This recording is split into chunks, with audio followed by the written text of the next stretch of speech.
क्या आप जानते हैं न्यूरॉन्स में खास बात क्या है? इसमें ये है कि वंस डिवाइड, जब एक दफ़ा ये डिवाइड करती हैं, मैच्योर हो जाती हैं, उसके बाद ज़िंदगी भर डिवाइड नहीं करती। क्वेश्चन अराइज होता है कि ऐसा क्यों होता है? ये आपने फाइंड आउट करना है। लेट स्ट्रक्चर देखते हैं न्यूरॉन्स का। हमारे पास न्यूरॉन्स हैं। जितना भी नर्वस सिस्टम है उसके अंदर दो तरह के सेल्स होते हैं। एक न्यूरॉन्स हैं और दूसरे हमारे पास न्यूरोग्लियल सेल्स होते हैं। Neurons is the main structural and functional unit of nervous system. जबकि जो न्यूरोग्लियल सेल्स होती हैं ये स्पोर्टिव सेल्स कहलाती हैं, जो इनको सपोर्ट करती हैं। मीन्स इनको प्रोटेक्शन प्रोवाइड करेंगे by myelin sheath, as well as इनको नॉरिशमेंट प्रोवाइड करेंगे। नॉरिश मतलब फूड प्रोवाइड करते हैं। तो ये काम किनका है? न्यूरोग्लियल सेल्स का है। आगे चल के देखते हैं कि हमारे पास न्यूरोग्लियल सेल्स ऑलमोस्ट 50% कंपोजिशन होती है और न्यूरॉन्स की भी ऑलमोस्ट 50%, यानी कि दोनों की अमाउंट हमारे नर्वस सिस्टम में इक्वल होती है। हमारी जो न्यूरॉन्स होती हैं इसका स्ट्रक्चर देखते हैं। एक हमारे पास टिपिकल न्यूरॉन है जो कि आपने पहले भी पढ़ा हुआ है। इस न्यूरॉन में एक सेल बॉडी है। सेल बॉडी से प्रोसेसेस निकलती हैं।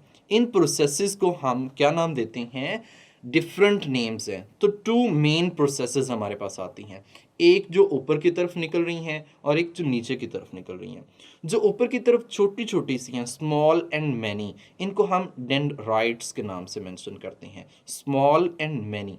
अगर तो ये एक सिंगल और लॉन्ग है तो that will be known as dendron. यानी कि डेंड्रॉन एक सिंगल, लॉन्ग, और डेंड्राइट्स स्मॉल एंड मैनी। यहाँ पे हमारे पास जो है वो डेंड्राइट्स हैं, सिंगुलर डेंड्राइट है। ये मैसेज टेक करेंगे टुवर्ड्स द मेन सेल, जो सेल बॉडी हमने जिसको कहा, इसकी तरफ मैसेज लेकर आएंगे। यहाँ से आगे एक और लंबी सी एक्सटेंशन होती है। ये जो लंबी सी एक्सटेंशन है इसको हमने एक्सॉन का नाम दिया, which carry message away from the cell body, जो कि सेल बॉडी से मैसेज अवे लेकर जाती है। अब अगर हम देखें इसके अराउंड सेल्स हैं जिनको हमने शॉन सेल्स का नाम दिया है। ये न्यूरोग्लियल सेल्स होती हैं। ये शॉन सेल्स एक प्रोटीन यानी लिपिड प्रोटीन्स, यानी आप इसे कह सकते हैं लिपिड्स प्रोड्यूस करती है, जिसे हम माइलिन कहते हैं। ये माइलिन की प्रोडक्शन करती है और ये माइलिन की प्रोडक्शन कर रही है। कुछ पॉइंट्स ऐसे हैं जहाँ पे माइलिन नहीं है, उस पॉइंट को हम नोड्स ऑफ रेनवियर के नाम से मेंशन करते हैं। अब नर्व इंपल्स क्या होता है?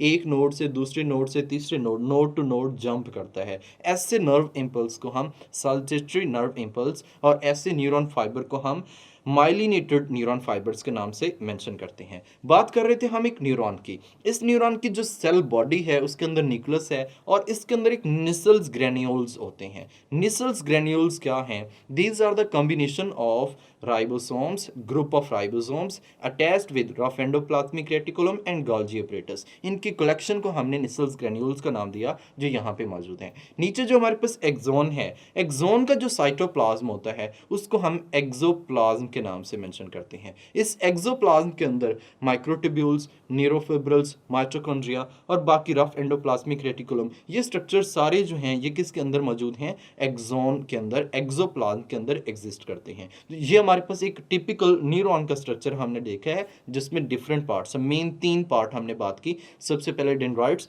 विच carry message towards the cell body, और मेन सेल बॉडी जो कि न्यूट्रिशनल कंपोनेंट बनाती है, और उसके बाद हमारे पास एक्सोन है, और एक्सोन जो होता है that carry message away from cell body. ये सेल बॉडी से अवे मैसेज लेकर जाती है। बात करते हैं इसकी टाइप्स की। तो आप जानते हैं कि हमारे पास न्यूरॉन्स की 3 टाइप्स होती हैं। कौन कौन सी हैं? एक हमारे पास सेंसरी न्यूरॉन है, इंटर न्यूरॉन है, और लास्ट पे कौन सी है?